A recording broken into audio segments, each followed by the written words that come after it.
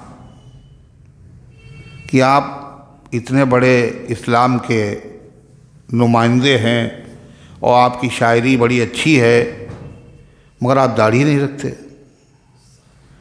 تو انہوں نے کہا کہ داڑھی جو ہے اسلام میں ہے مگر اسلام داڑھی میں نہیں ہے۔ یہ بھی ایک شاعرانہ بات ہے، علامہ اقبال نے نہیں کہا۔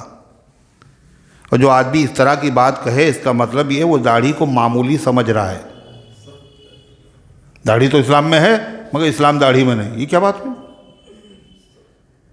اسلام کا ایک اہم حکم ہے، اور زیادہ تر لوگ غلط فہمی میں ہیں، وہ سمجھتے ہیں کہ داڑھی سنت ہے، یعنی فرض نہیں ہے۔ کیا ہے؟ سنت ہے۔ اور سنت اگر چھوٹ جائے تو اس کے اوپر اتنی کوئی سختی و برائی کی بات بھی نہیں، سنت ہی تو ہے نا؟ وہ یہ سمجھتے ہیں داڑھی انبیاء کی سنت ہے، نبیوں کا طریقہ ہے، لیکن یہ صرف سنت نہیں ہے، یہ واجب ہے۔ واجب کیا ہے؟ یہ واجب۔ آپ نے فرمایا اعفوا اللحیٰ، داڑھی بڑھاؤ۔ آپ نے حکم دیا مونچھوں کو پست کرواؤ، یہ نبی کا حکم ہے۔ ہر پیغمبر نے داڑھی رکھی ہے، داڑھی نہ رکھنے کو برا کہا ہے، تو یہ واجب ہے۔ کچھ چیزیں ایسی ہوتی ہیں جو قرآن سے ثابت ہوتی ہیں، اور کچھ چیزیں ایسی ہوتی ہیں جو حدیث سے ثابت ہوتی ہیں۔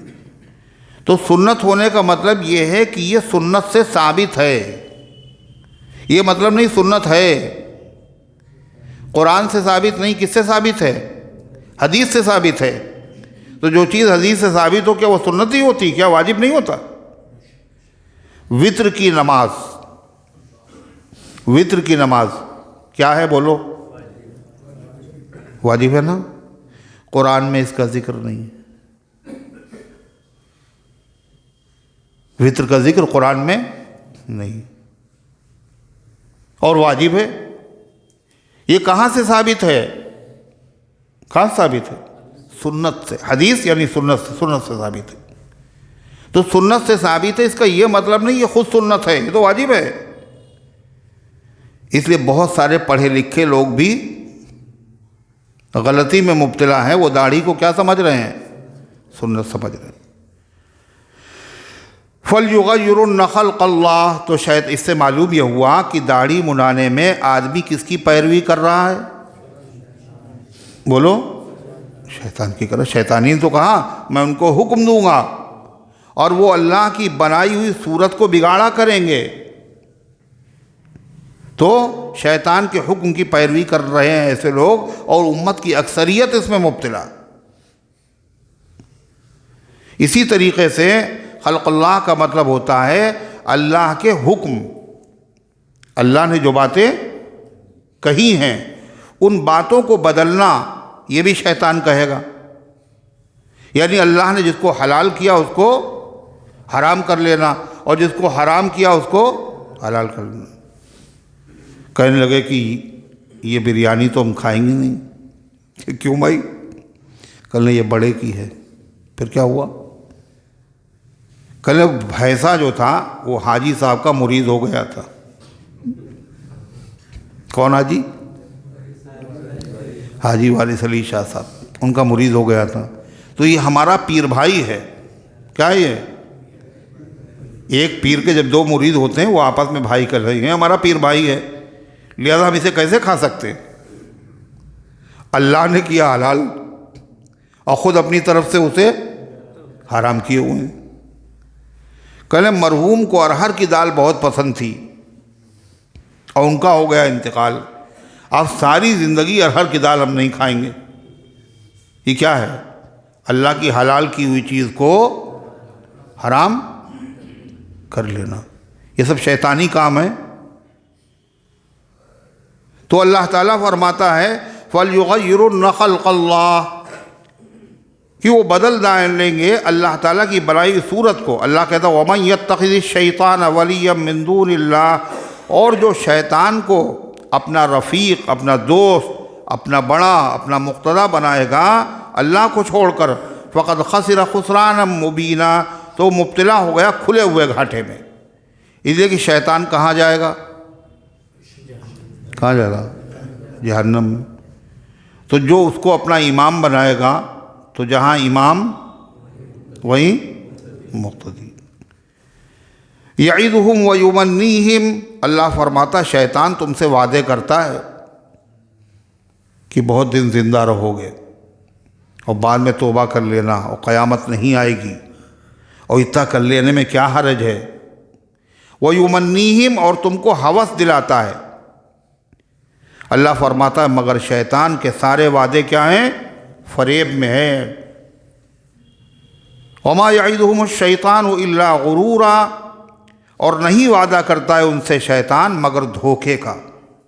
شیطان نے جس سے بھی وعدہ کیا وہ دھوکے کا کیا، مگر لوگ ہیں کہ شیطان کے وعدے پر یقین کیے ہوئے ہیں۔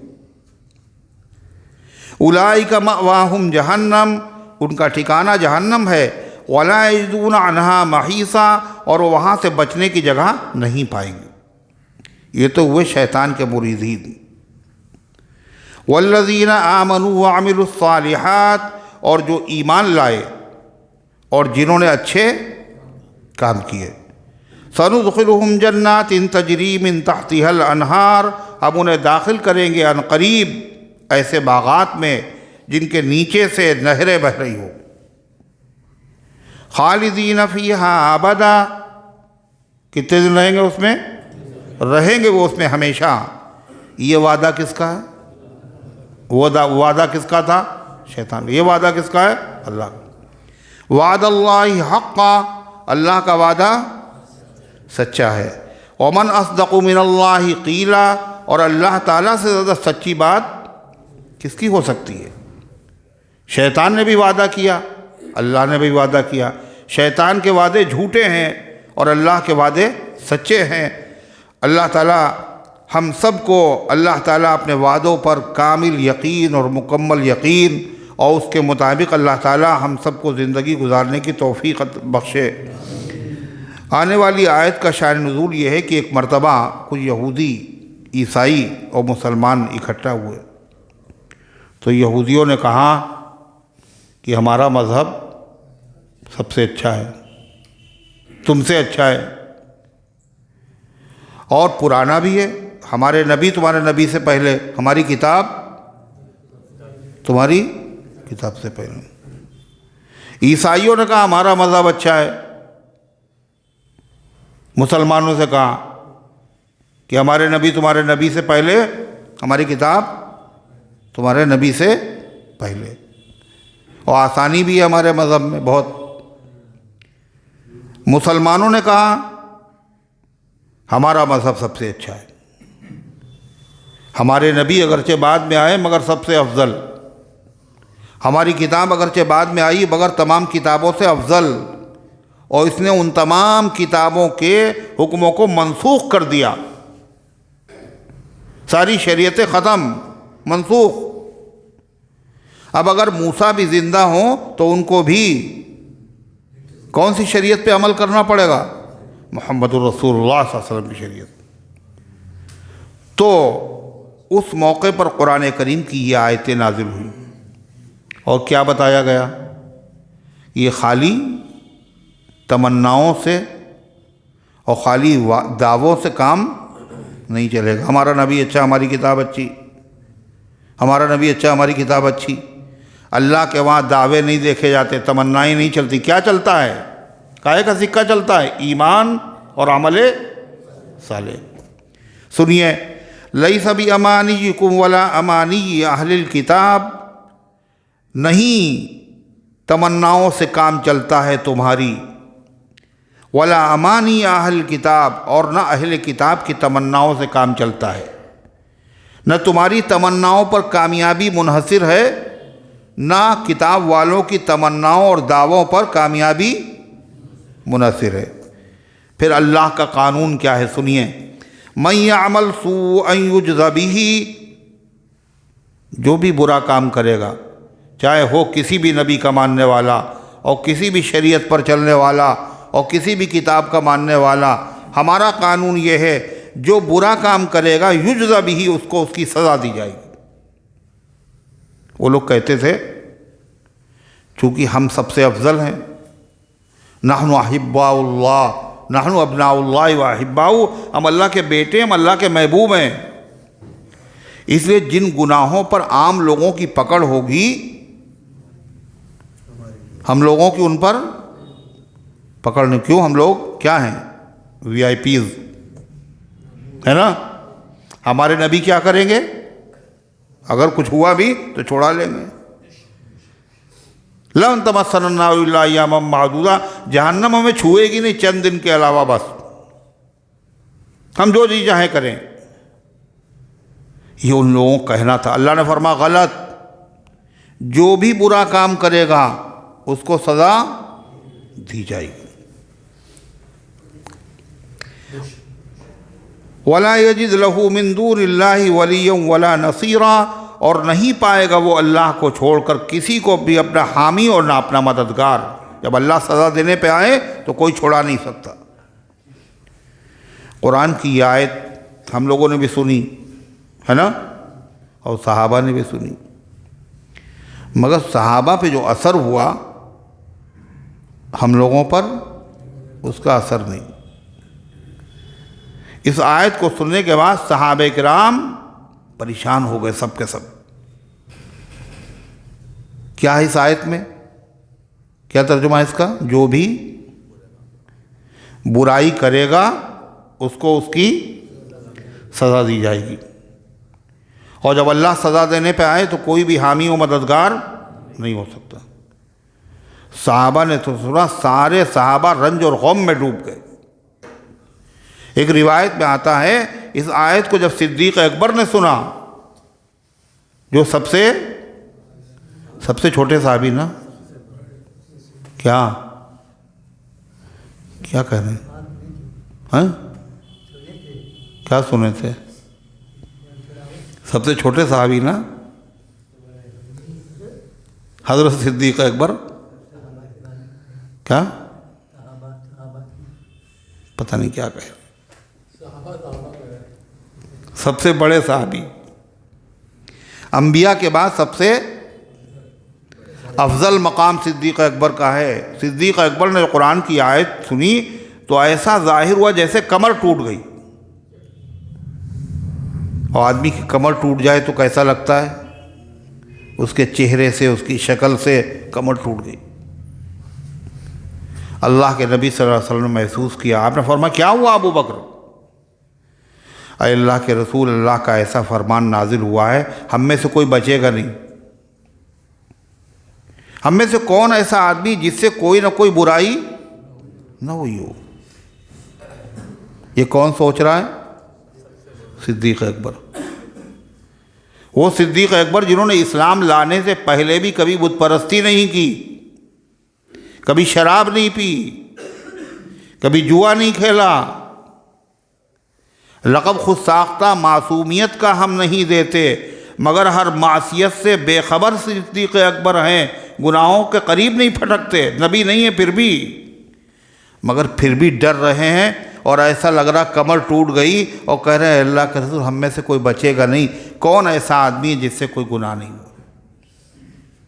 اور ہم لوگ اتنے گناہ کرنے کے بعد بھی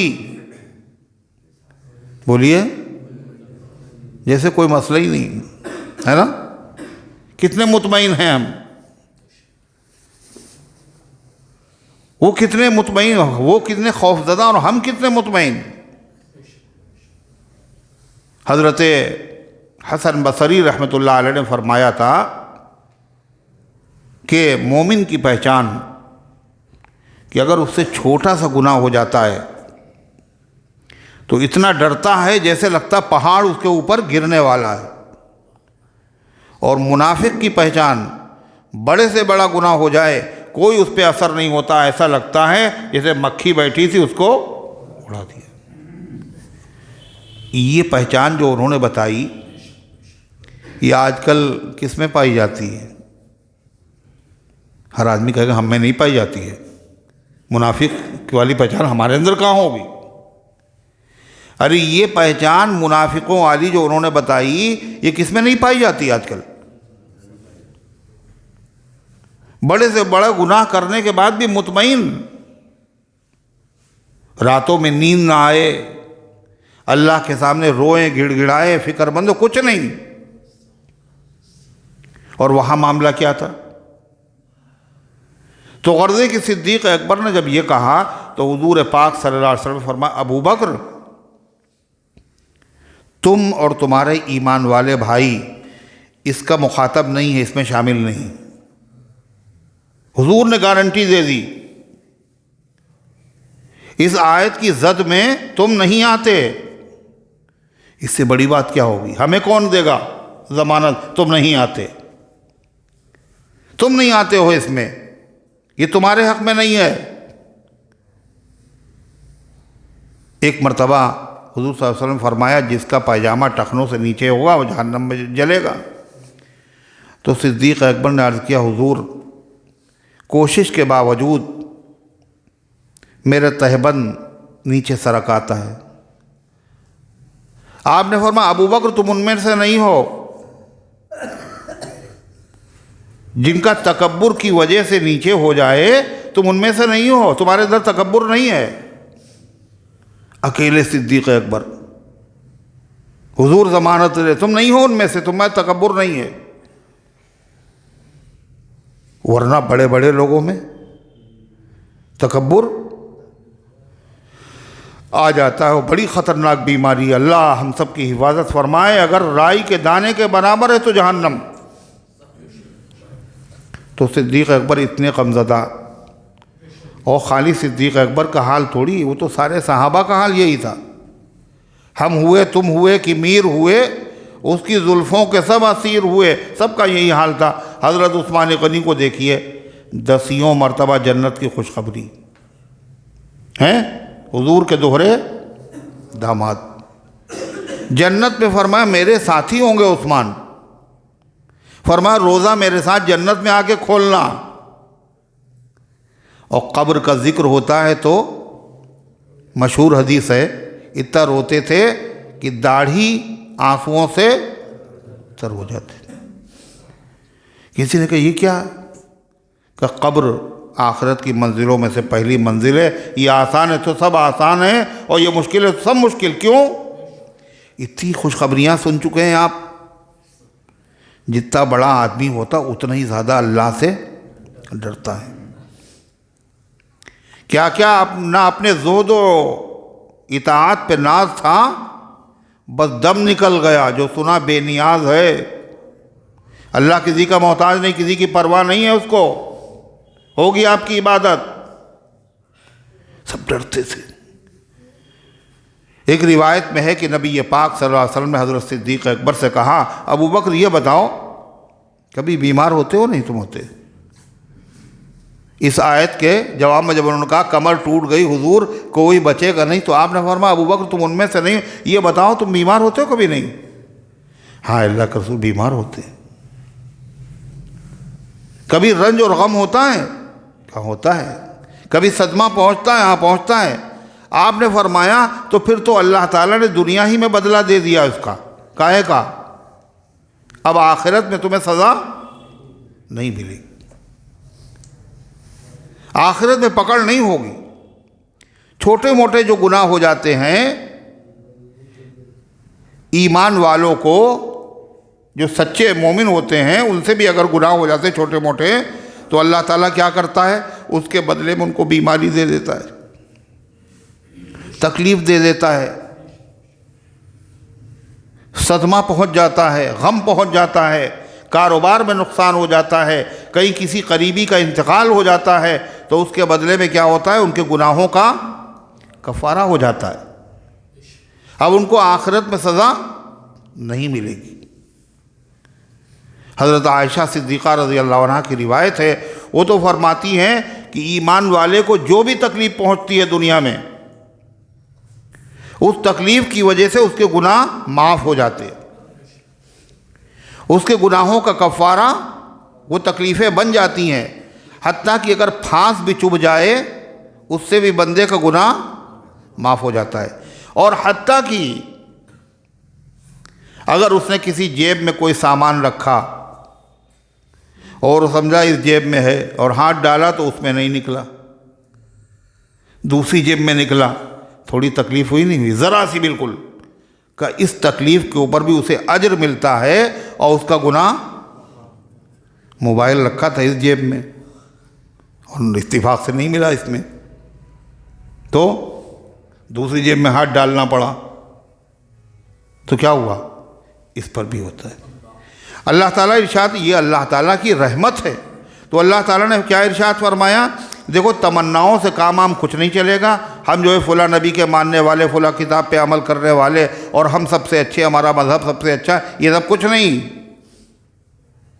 اللہ کا قانون کیا ہے؟ جو بھی برا کام کرے گا تو کیا ہوگا؟ اس کو سزا دی جائے گی، اور نہیں پائے گا وہ اللہ تعالیٰ کے سوا کوئی بھی یار اور مددگار۔ وَمَن يَعْمَلْ مِنَ الصَّالِحَاتِ، اور جو کوئی کرے گا اچھے کام، من ذکر او انثی، مرد ہو یا عورت، بس شرط ایک ہے، وہ سن لو اچھی طرح سے، وَهُوَ مُؤْمِنٌ، وہ ایمان والا بھی ہو، فَأُولَٰئِكَ يَدْخُلُونَ الْجَنَّةَ، تو یہ لوگ جنت میں داخل ہوں گے، وَلَا يُظْلَمُونَ نَقِيرًا، اور ان کے اوپر ذرہ برابر بھی ظلم نہیں ہوگا، یعنی ان کی نیکیوں میں سے کمی نہیں کی جائے گی، اور گناہ جتنا ہے اس سے زیادہ ان کو سزا نہیں ملے گی۔ تو اس آیت میں اشارہ بھی ہو گیا، کیا؟ یہودی کہہ رہے ہیں ہم اچھے اور ہمارے عمل اچھے، اور عیسائی کہہ رہے ہیں ہم اچھے اور ہمارے عمل اچھے۔ اللہ کیا کہہ رہا ہے؟ کہ ہمارے وہاں انہی اعمال پر اسے جزا ملے گی جب وہ عمل کرنے والا مومن بھی ہو، اور نہ یہودی مومن ہے اور نہ بولو عیسائی مومن۔ کیوں؟ ایمان تو تھا ان کا۔ کہا اللہ کے نبی کے آ جانے کے بعد اگر کوئی پوری توریت پر عمل کرے اور پوری انجیل اور بائبل پہ عمل کرے اور کسی بھی نبی کی تمام تعلیمات پر عمل کرے، اللہ کے نبی کا اگر کلمہ نہیں پڑھتا، آپ کی شریعت پر عمل نہیں کرتا، تو جہنم سے کوئی اسے بچا نہیں سکتا، چاہے جتنے نیک کام کر لے۔ تو اللہ تعالیٰ نے کیا ارشاد فرمایا؟ وَهُوَ مُؤْمِنٌ فَأُولَٰئِكَ يَدْخُلُونَ الْجَنَّةَ وَلَا يُظْلَمُونَ نَقِيرًا، ان پر ذرہ برابر ظلم۔ نقیر کہتے ہیں، ایک ہوتا فتیل اور ایک نقیر، قرآن میں دونوں لفظ آئیں، وَلَا يُظْلَمُونَ فَتِيلًا وَلَا يُظْلَمُونَ نَقِيرًا۔ فتیل کسے کہتے ہیں؟ اس سے پہلے بتا چکے، کسی کو یاد ہوگا شاید، ہے نا؟ کسی کو یاد نہیں؟ ہاں،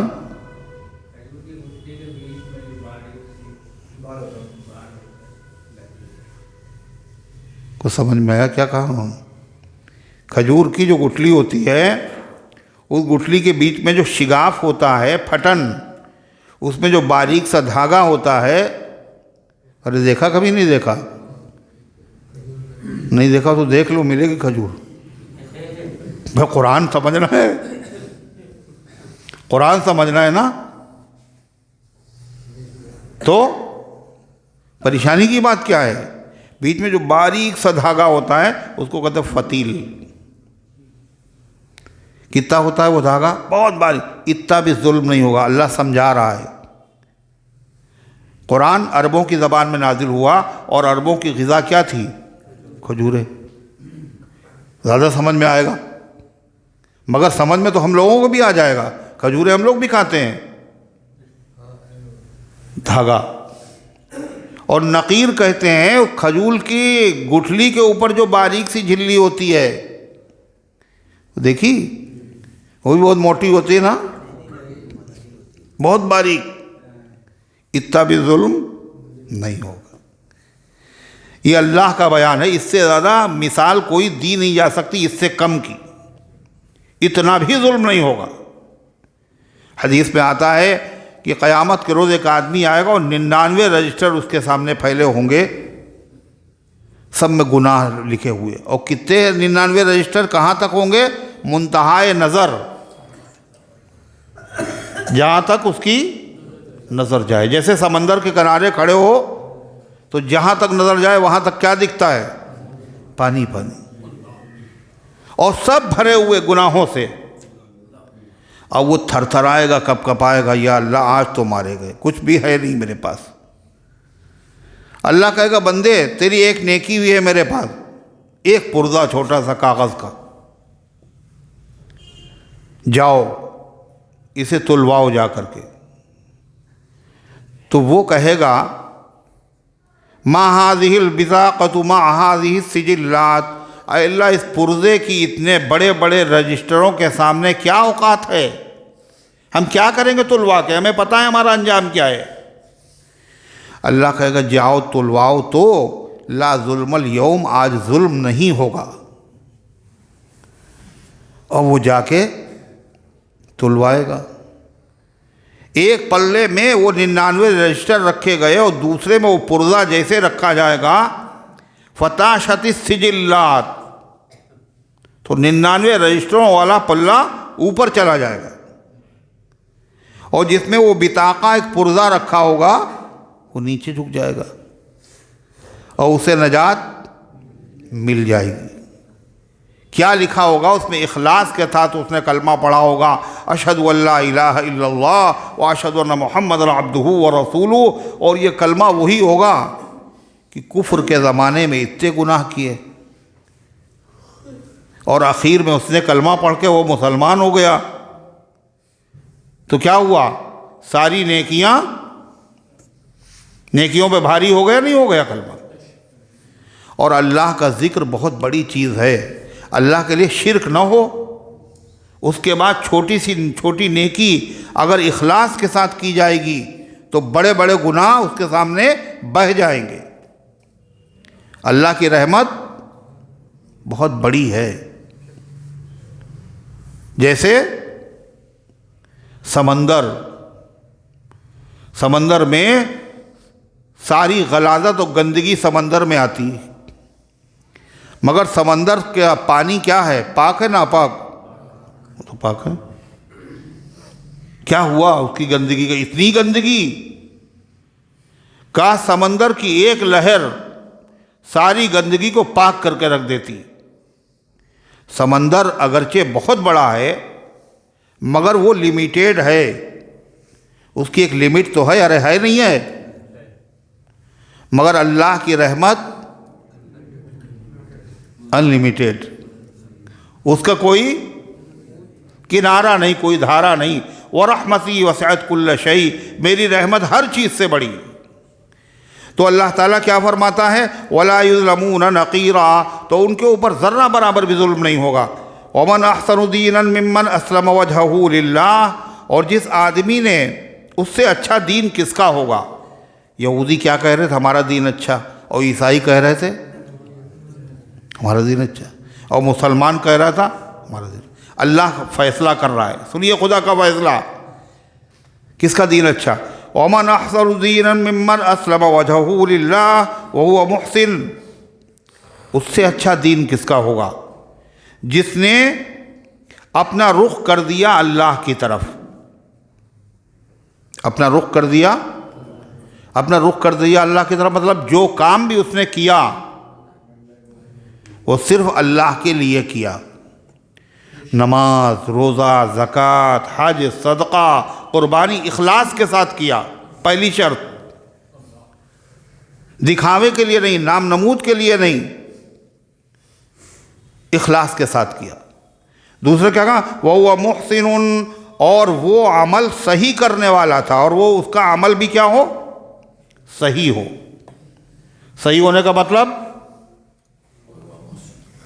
شریعت کے بالکل مطابق ہو، اللہ کے نبی کی سنت کے عین مطابق ہو۔ تو دو شرطیں ہوئیں، کیا؟ ایک اخلاص ہونا چاہیے، اور دوسرے شریعت کے مطابق اس کا عمل ہو۔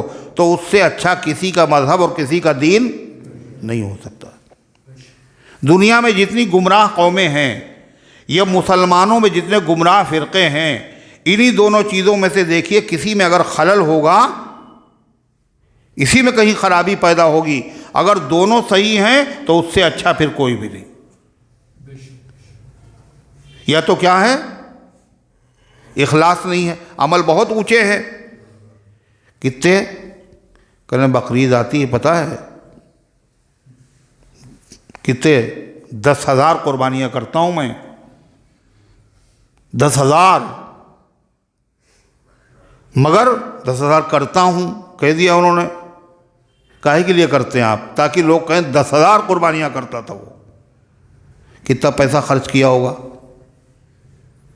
اور وہ سمجھ رہے ہم بہت بڑھیا کام کر رہے ہیں، قربانی سے اونچا عمل کیا ہوگا؟ مگر اللہ کے وہاں قبول ہی نہیں۔ کیوں؟ اس نے دکھاوا کر دیا، ریاکاری شامل ہو گئی۔ جان تک اگر اللہ کے راستے میں قربان کر دی، اس نے شہید بھی کر دیا گیا، اور اخلاص نہیں تھا تو جہنم میں ڈال دیا جائے گا، ہے یا نہیں؟ دوسری چیز، عمل چاہے جتنا خوبصورت ہو، اور چاہے جتنا حسین ہو، اور چاہے جتنا محنت والا ہو، اگر وہ سنت کے مطابق نہیں ہے، شریعت کے مطابق نہیں ہے، تو اللہ کے وہاں وہ قبول نہیں، قابل قبول نہیں، وہ عمل اچھا ہو ہی نہیں سکتا۔ اللہ کے رسول نے جو کام کیا ہے، اگر اس سے گھٹا دیا جب بھی صحیح نہیں ہو، بڑھا دیا۔ ظہر کی نماز میں 4 رکعتیں ہیں، اس نے کہا ہم 5 رکعت پڑھیں گے، ہے نا؟ 5 رکعت پڑھی اس نے ظہر کی نماز۔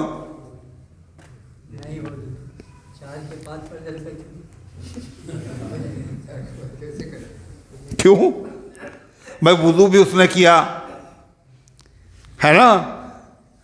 اور اس نے 1 رکعت زیادہ بھی پڑھی، اس میں ثنا بھی پڑھی، اس میں الحم شریف بھی پڑھی، اس میں بڑی لمبی سورت بھی پڑھی، اور رکوع بھی کیا، اس میں سبحان ربی العظیم بھی کہ اس نے کہا 75 مرتبہ، اور سبحان ربی الاعلیٰ کہا اس نے 50 مرتبہ۔ اتنی محنت کے بعد بھی اس کی نماز نہیں ہوگی۔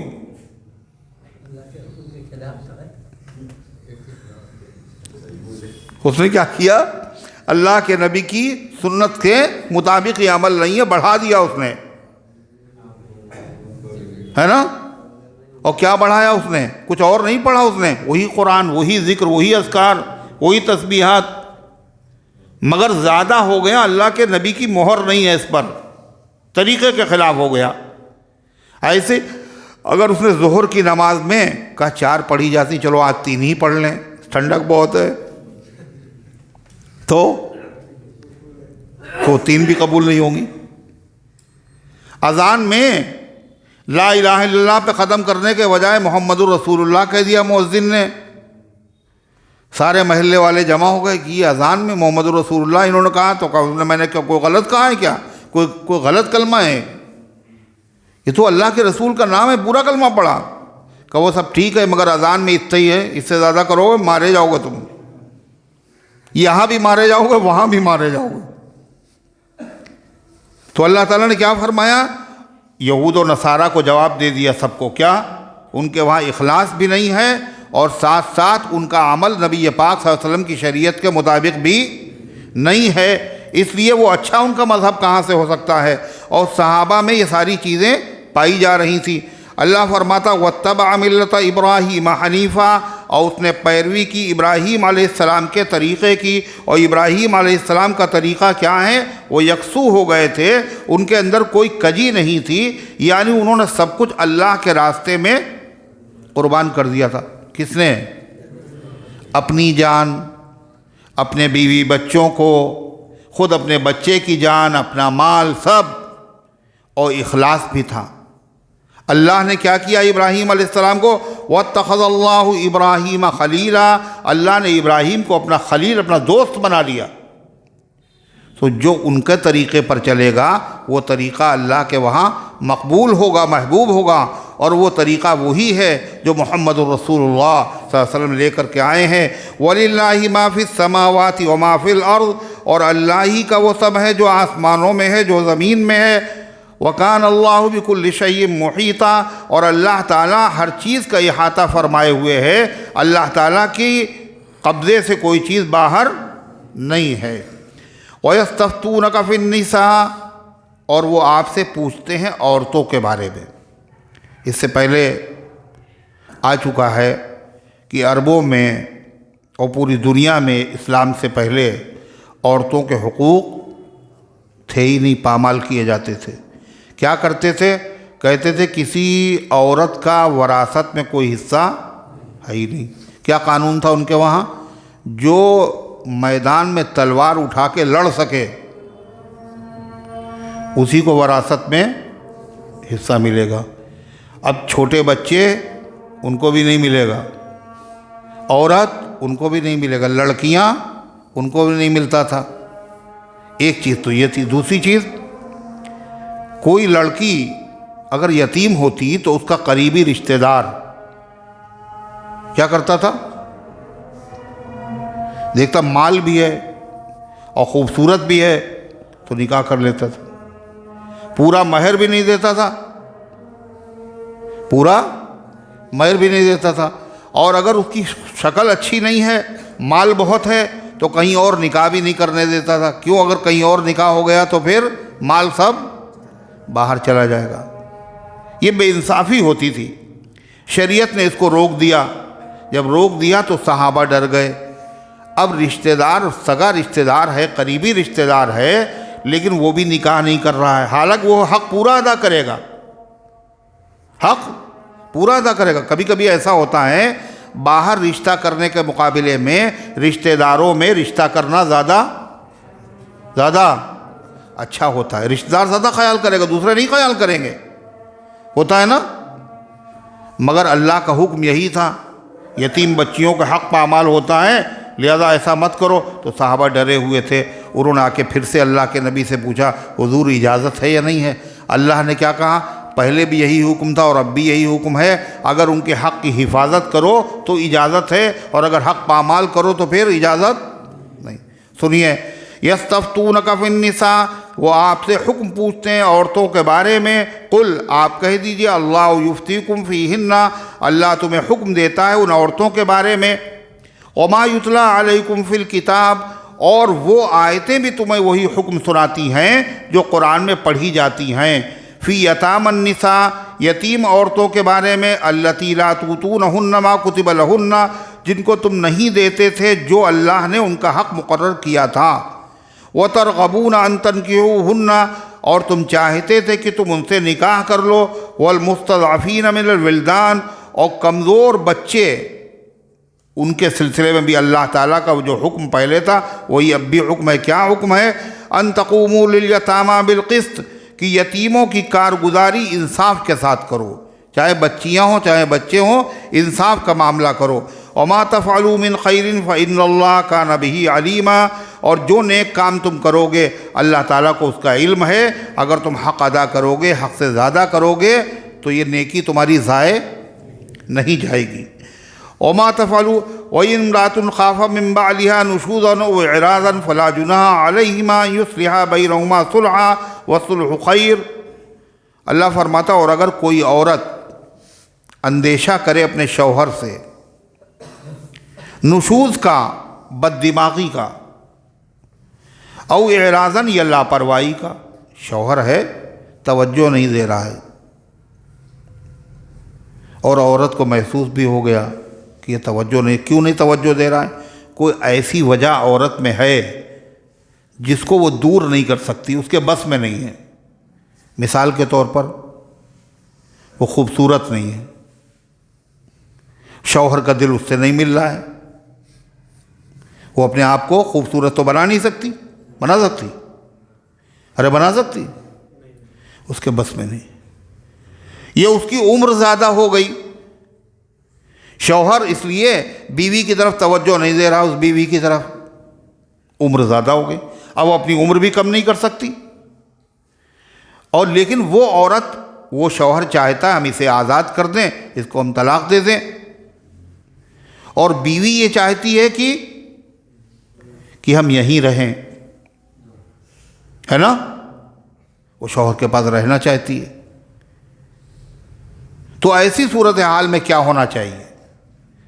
قرآن کہتا ہے ایسی صورت میں بیوی جب وہیں رہنا بھی چاہتی ہے اور وہ چیز جس کی وجہ سے شوہر کا میلان اس کی طرف کم ہو رہا ہے، وہ چیز دور کرنا اس کے بس میں بھی نہیں ہے اور وہیں رہنا بھی چاہتی ہے، تو ایسی صورت میں اس کو چاہیے شوہر سے صلح کر لے۔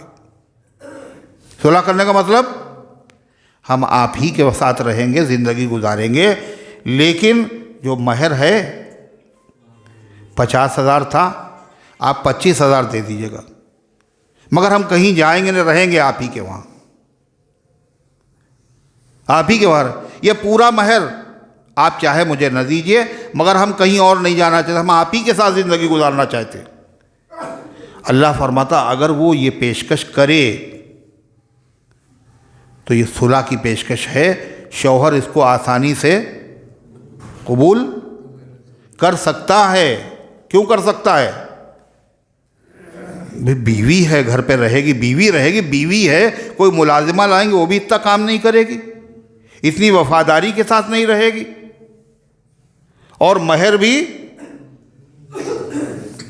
اس نے معاف کر دیا، مہر بھی اس نے چھوڑ دیا، مہر بھی اس نے کم کر دیا، تو ہر آدمی میں لالچ ہوتا نہیں ہوتا ہے؟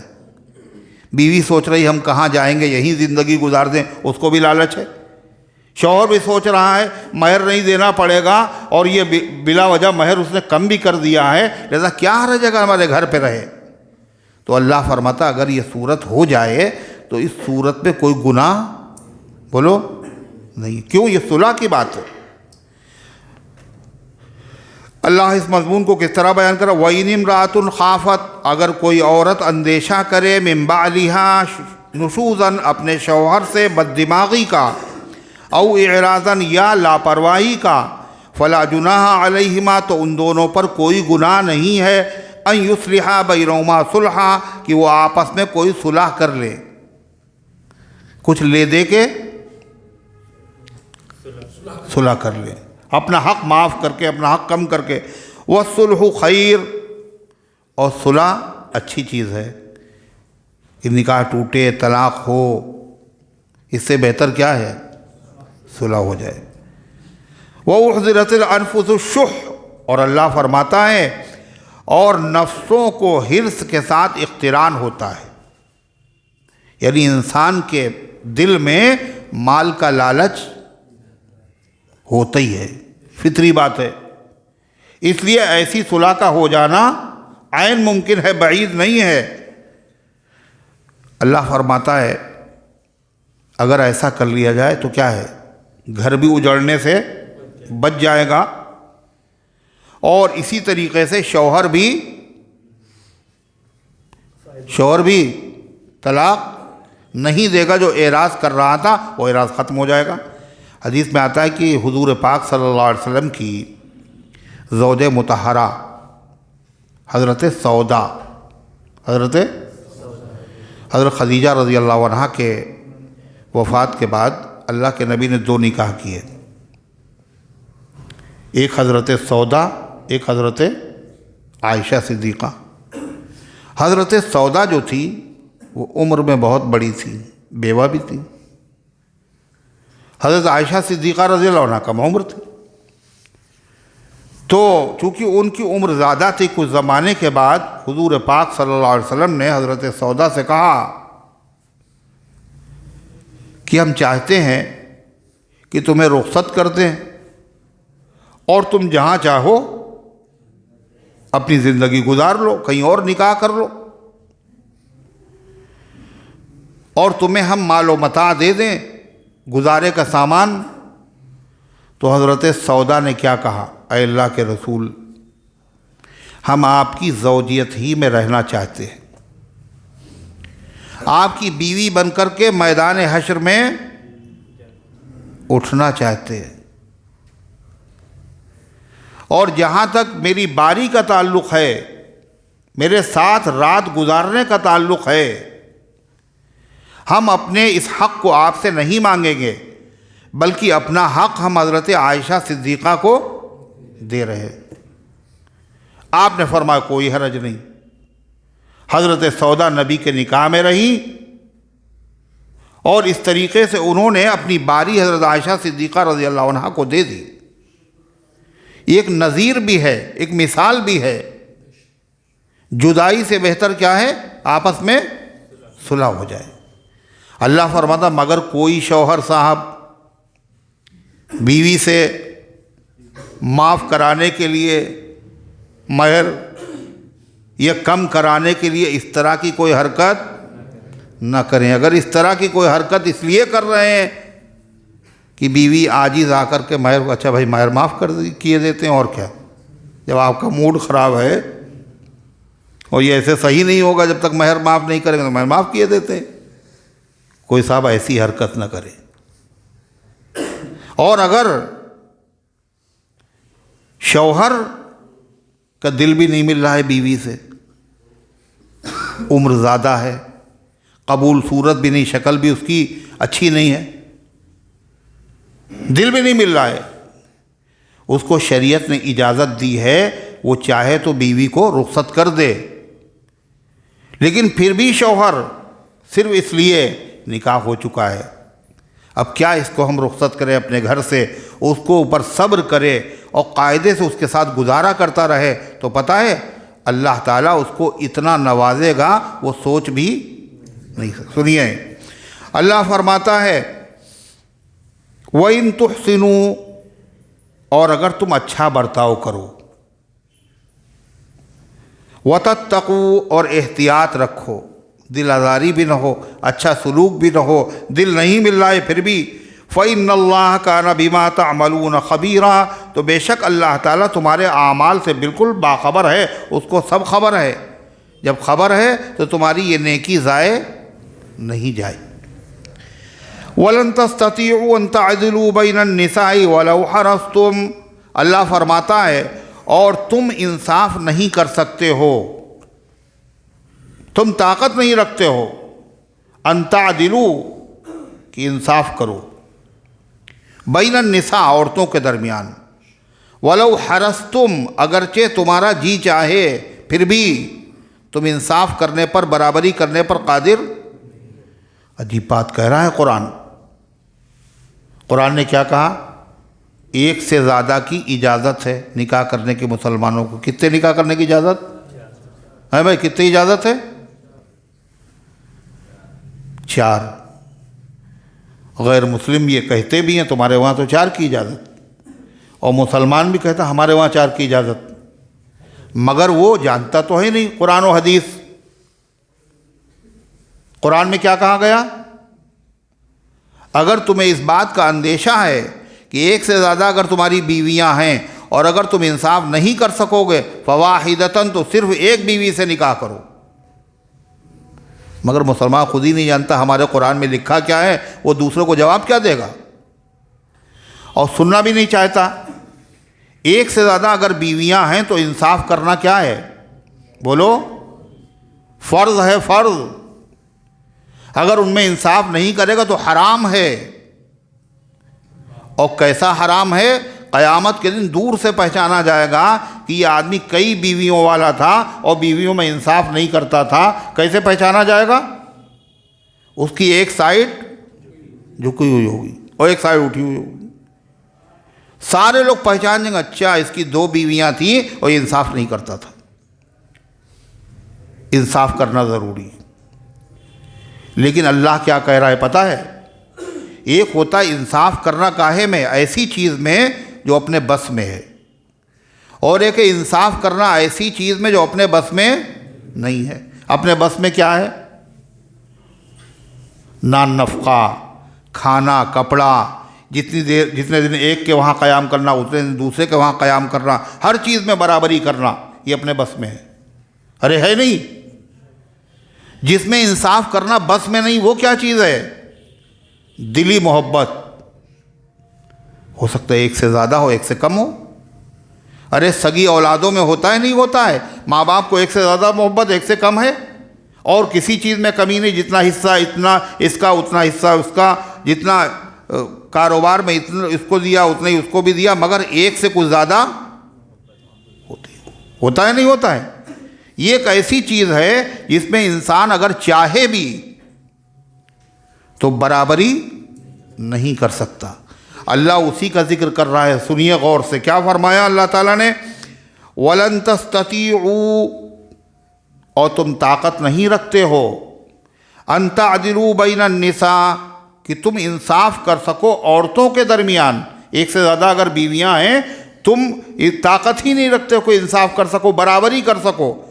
وَلَوْ حَرَصْتُمْ، اگرچہ تمہارا کتنا ہی جی چاہے پھر بھی نہیں کر سکتے۔ کیوں نہیں کر سکتے؟